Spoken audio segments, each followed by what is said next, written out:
The first question I'd ask if I were homeless is,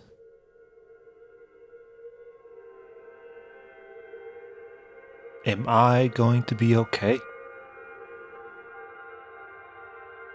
For Clark, according to his new friend Sarah, he was going to be okay. You know, the trouble with telling a life story is that you've already told it a million times, and then also trying to even tell it will send you off on a tangent. You'll never get to the end of it. So then, I was telling you for a month or so what my plans were with that money that was coming in, and it was it's a huge risk because it's a fork. There's times in your life where you can see the pick your own adventure times, and that's one.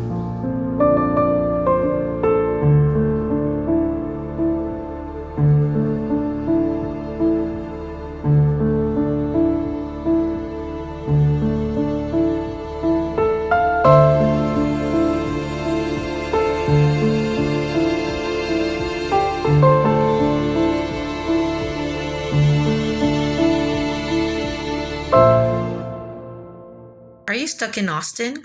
Yeah, I don't think I've really got the means to leave the city. Okay, weird proposition. Want to move to Georgia? I could use help on this project. It could be done anywhere though.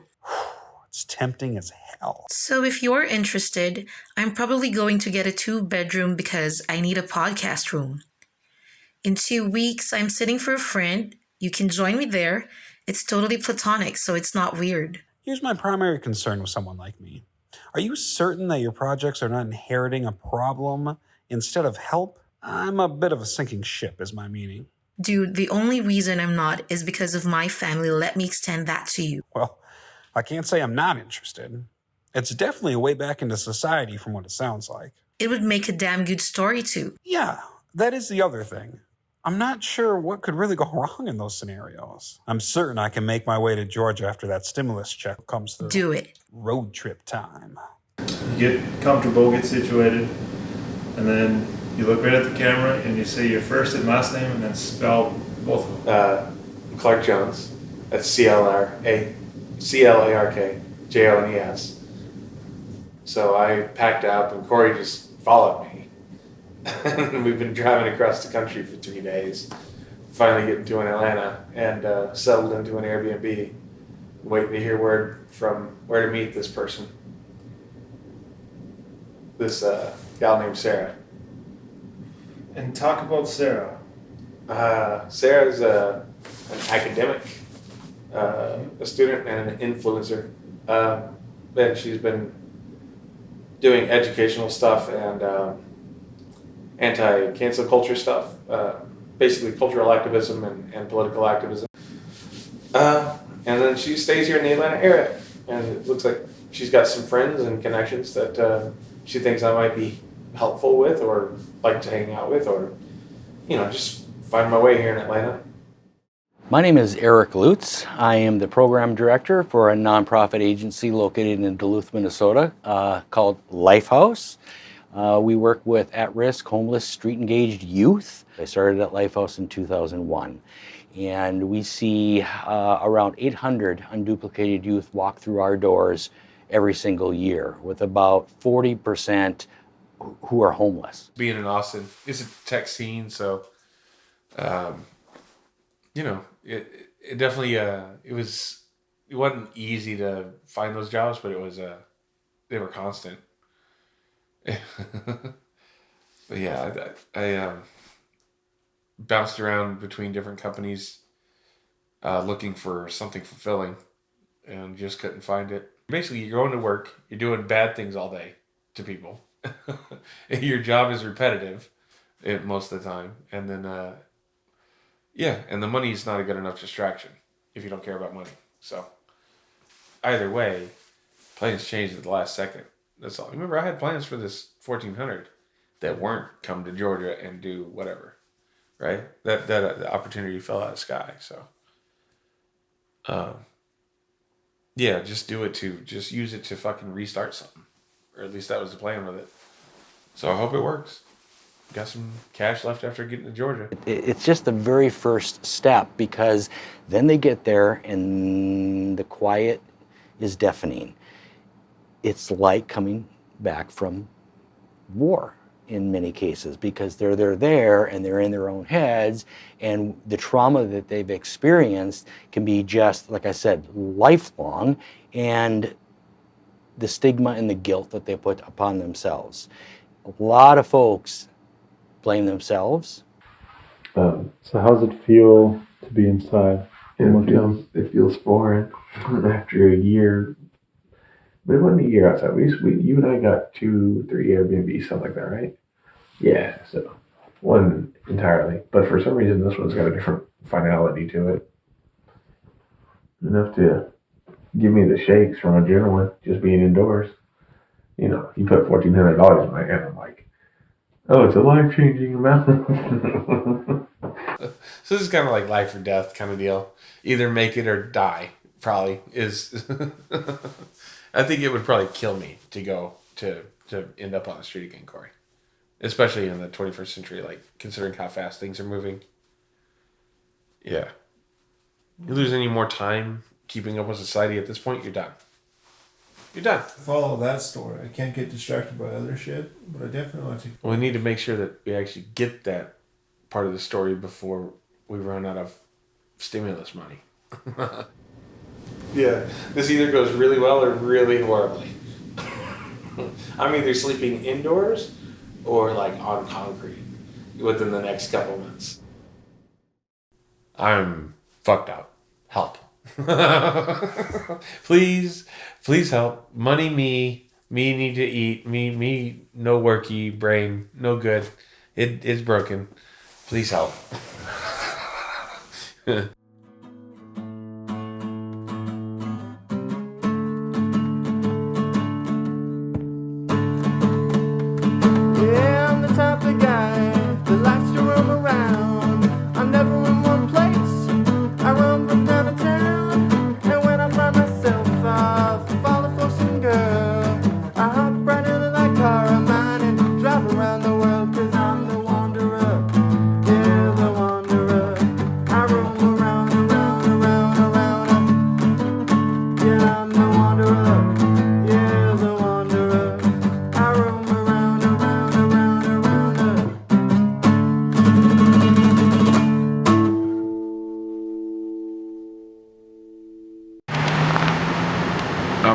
Within 100 miles of Atlanta, I'm on the final stretch, and I feel pretty. I feel pretty. I feel pretty. I feel happy. I feel, no, it's going to be a lot of fun. I'm excited to get to Atlanta. I'm excited to get off the road and get out of this vehicle finally. Being indoors for 6 months, it's going to take some time to get used to that. After being outdoors for a year and a half, it's going to take a long time to get used to it. It's already pretty weird to walk indoors at these Airbnbs at night. It's like, it's foreign. It's foreign. It must be how a house, you ever gone and adopted a cat? That's how I'm going to be for the first 6 months. I'm just going to hide behind the dryer for the first 6 months, and then I'll let people pet me. That's what'll happen whenever I get inside. Stop losing my fucking mind. The longer we go on the road here, the more sane I feel I'm getting. Across the street from the Federal Reserve. Here we are. Here we are. Clark in Atlanta.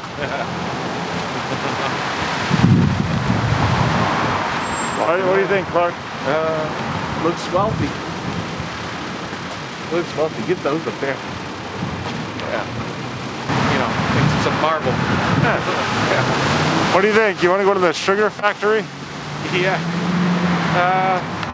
Let's stay away from sugar. Are we going to this? That's the one. Oh, good luck. If I can keep it under 200 for the next week, I'm good. Tired, sleepy.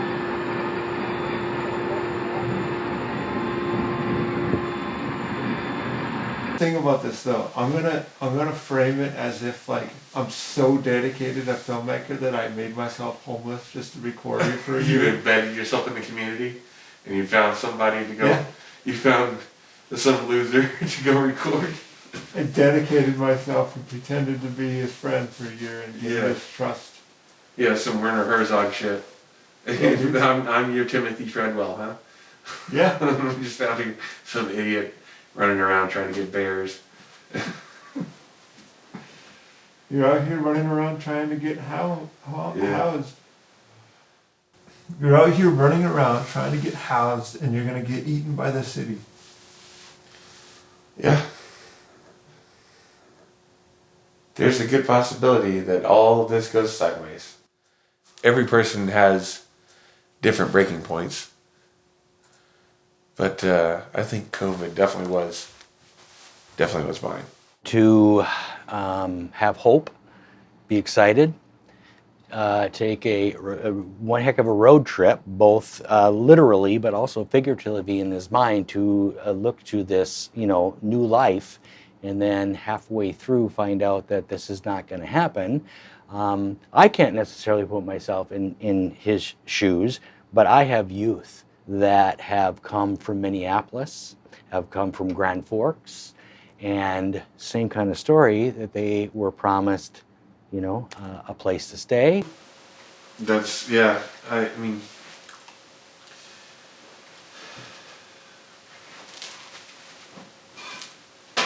this sucks.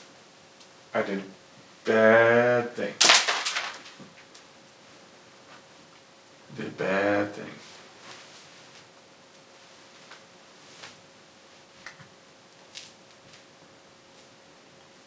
I hope I'm not getting ghosted.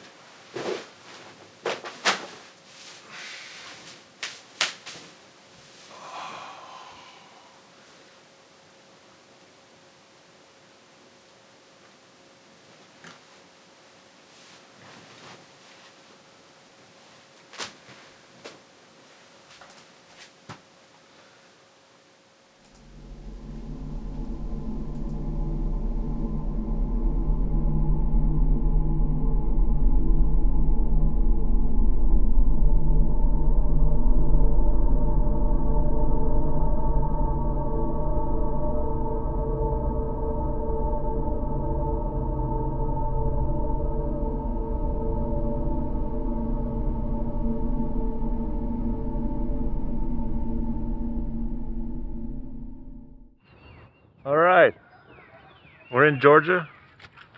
I've decided to drive back. Clarky here. He's in Atlanta.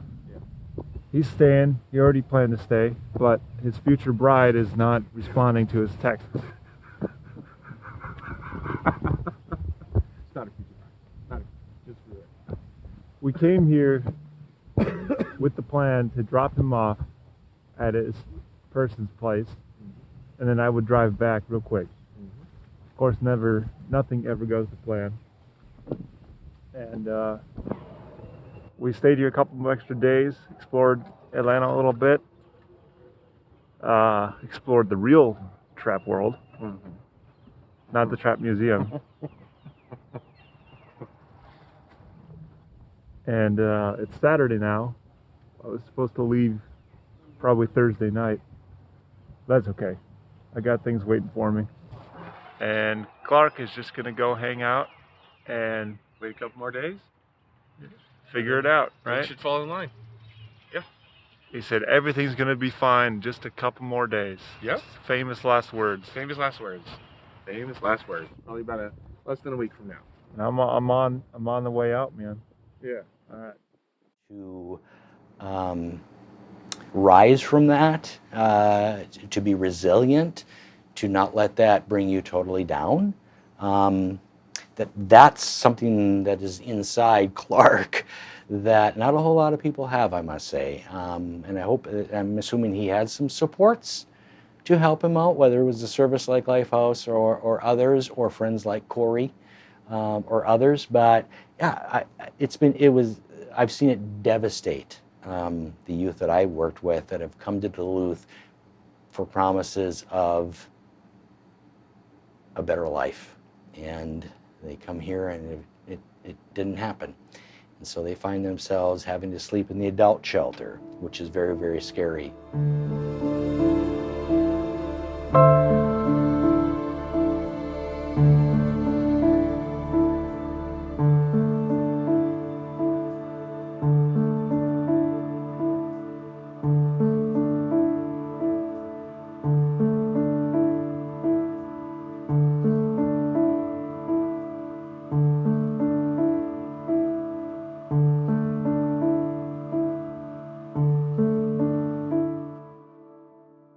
Yeah, I was like, well, Corey's gone. Time to go binge on some fucking terrible food or some shit, you know? Like, like terrible, dude. That's all I was doing.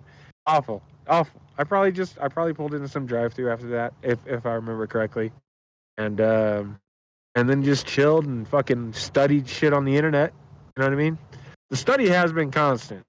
To be honest with you, the interest in biology has been constant. So that's most of what happened after that. I didn't talk to nobody, didn't hang out with nobody because there was nobody to hang out with. Everybody's a fucking, Atlanta just ain't my kind of people, bro. I mean, it's not gonna happen. They're living a different reality too. Yeah.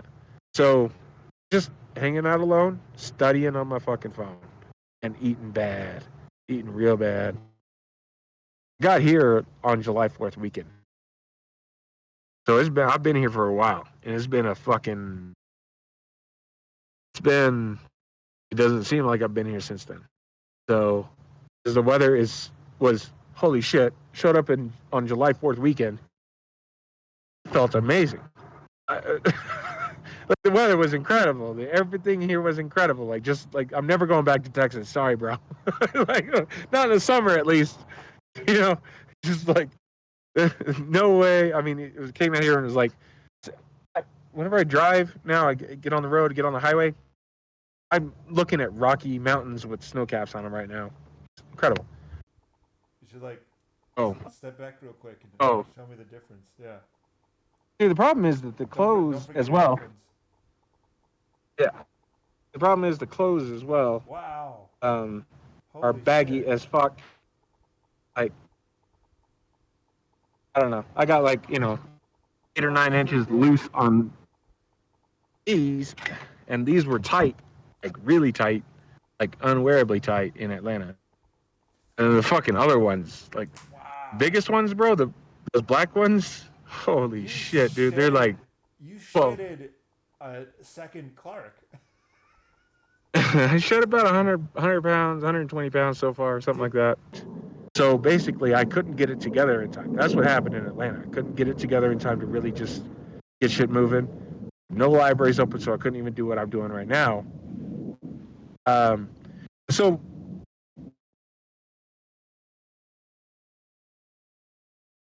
yeah, just trying to find a place to work, really. Yeah, just trying to find a place to fucking work, literally. But everything was closed. Coffee shops closed. Didn't have enough money to go to them, even if they were open. Blah, blah. And also you're making pennies, so you're like, how much am I spending here? And then what am I? Anyway. So yeah, it's like basically when I got there, couldn't get it together, and then it was exactly what was happening in Austin, minus you and minus fun stuff. Yeah. In the truck, being depressed, eating a lot, and that's what happened in Atlanta until fuck if I know what the fuck, like, until like the brain just goes fuck this, dump stack, let's do something else. Stopped eating entirely, like completely fucking stopped eating. From May to May 21st, pretty certain I just didn't eat, and I just literally laid in the truck the whole time. The whole fucking time. I would get out and go to this restroom around the way, get some water. Just drinking water. That's it. I just didn't eat. I didn't move. I didn't do nothing. Kept the phone running through the fucking car battery. And then after that, after like 21 days of fucking fasting, I go, wait a second. Oh. And then, it started like, it's like, oh, wait, I'm not going to die from being 6 million. I wasn't... wasn't gonna end up like that gal in the Walmart, because there's one diet that works. It's watching your fucking calories. I had no fucking clue. I didn't know what the fuck that meant. I knew that the calories were on the package, and I go, well, more calories, fuller for longer. Let's go with that. And I was past the point of giving a fuck about my weight. You know what I mean? But I didn't realize how fucking easy it was. But as soon as I fucking fasted for 21 days, I go, wait a second. And I was Googling, am I going to fucking die from fasting, basically? And then I ran across this diet information. It's like actual fucking diet information, actual nutrition information that I could understand. You know, it's as simple as shit. It sounds ridiculous that somebody can go until they're 33 without knowing that shit. But, you know, whatever, right? Fucking government showed us, they were like, yeah, spaghetti's on the bottom of the food pyramid. You know, like this, they didn't give a fuck. They were trying to confuse the fuck out of you. Everybody in the diet world is trying to confuse the fuck out of you. Anyway, that's what happened. I basically got depressed, stopped eating, started Googling this. Oh, all right, fuck it, I can do this. Started walking, you know, half a mile, working up to fucking 10 miles. So that is really what happened in Atlanta. The environment changed, and then it changed me. And then also it applied new pressures, and then I had to get the fuck out of there. This film, dude, is gonna be like, oh my god, I don't even know what to make of it. It'd be revolutionary, man. What I mean is like, it does seem like a blackmail film. Not accusing you of it, but that's how it's gonna be in my mind. Going, last year was weird. I was weird last year. I'm still weird. I mean, bro, I'm even socially awkward over. You add to that somebody made a documentary about your life in 2020.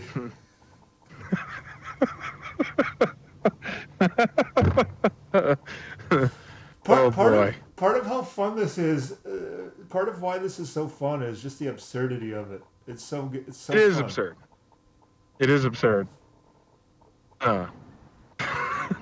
Yeah, I'll definitely laugh about it for a long ass fucking time. I I just like that you I like that you got saddled with this. You're like out there looking for creative projects. This is the best thing you could come across.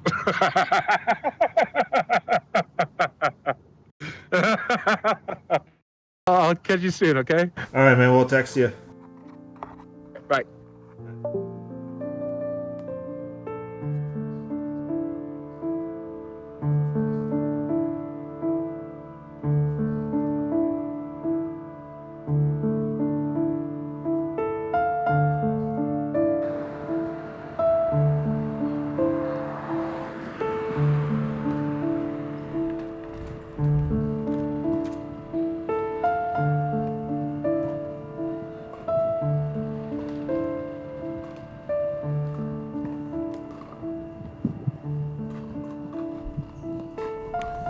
Hey, Clark.